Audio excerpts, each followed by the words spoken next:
அனைவருக்கும் வணக்கம். இன்னைக்கு சளி இருமல் வராமல் இருப்பதற்கு ஒரு கசாயம் செய்ய போகிறேன். அதுக்கு தேவையான பொருட்கள் என்னென்னு பார்க்கலாம். துளசி, கற்பூரவள்ளி, தூதுவாழை, குப்பைமேனி, சுக்கு, சித்தரத்தை, திப்பிலி,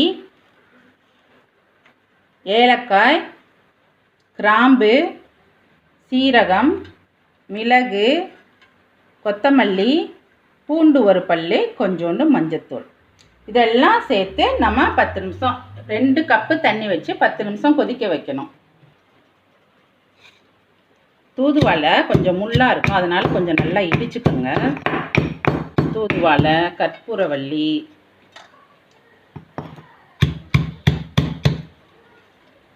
துளசி, குப்பைமேனி.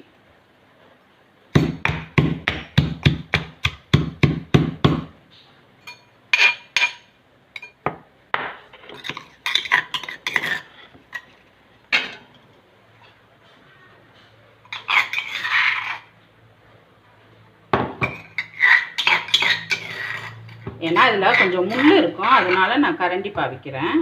நீங்கள் அப்படி பாவிக்காமல் கரண்டி வச்சு பாவிங்க. அப்புறம் மற்ற இன்க்ரீடியன்ஸையும் அதில் அப்படியே சேர்த்துடணும்.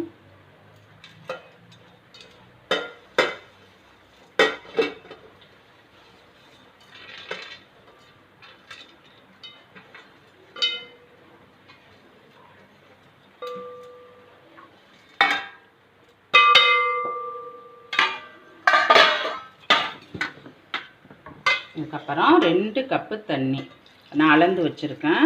நீங்கள் உங்களுக்கு தேவையான அளவு ஊற்றிக்கோங்க. 2 கப்பு வந்து இது பண்ணிவிட்டு அது 1 கப்பாக மாற தண்ணி வெயிட் பண்ணணும். இது வந்து ஒரு 10 மினிட்ஸ் நல்லா கொதிக்கணும். அது தண்ணி வெயிட் பண்ணணும். நல்லா கொதிக்குது. 10 மினிட்ஸ் ஆயிடுச்சு. அடுப்பு அடிச்சுட்டு வடி கட்டிடுறேன்.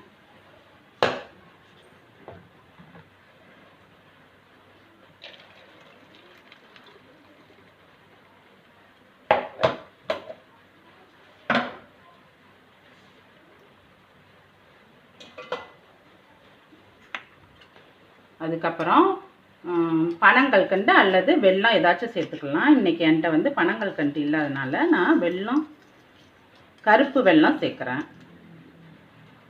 தேவையான அளவு, உங்களுக்கு இனிப்பு தேவையான, எனக்கு தேவையான அளவு நான் சேர்த்துட்டேன். உங்களுக்கு எவ்வளோ தேவையோ அது அளவுக்கு நீங்கள் சேர்த்துக்கோங்க. விட்டு பெரியவங்க, சின்ன பிள்ளைங்க எல்லாருமே இது குடிக்கலாம். இதனால எந்த ஒரு பிரச்சனையும் வராது. இதை ரொம்ப சளி காய்ச்சலாக இருந்தாலும் பரவாயில்ல, எதாக இருந்தாலும் இதை குடிச்சிட்டு வந்தோம்னா தொடர்ந்து ஒரு 3 நாளைக்கு குடித்தாலே சளி எல்லாமே இறங்கிடும். வாரத்தில் ஒரு 2 நாள் தொடர்ந்து குடிச்சிக்கிட்டு இருந்தாலும் சளியே பிடிக்காது. இந்த வீடியோ உங்களுக்கு பிடிச்சிருந்துச்சுன்னா லைக் பண்ணுங்கள், சப்ஸ்கிரைப் பண்ணுங்கள், கமெண்ட் பண்ண மறந்துடாதீங்க.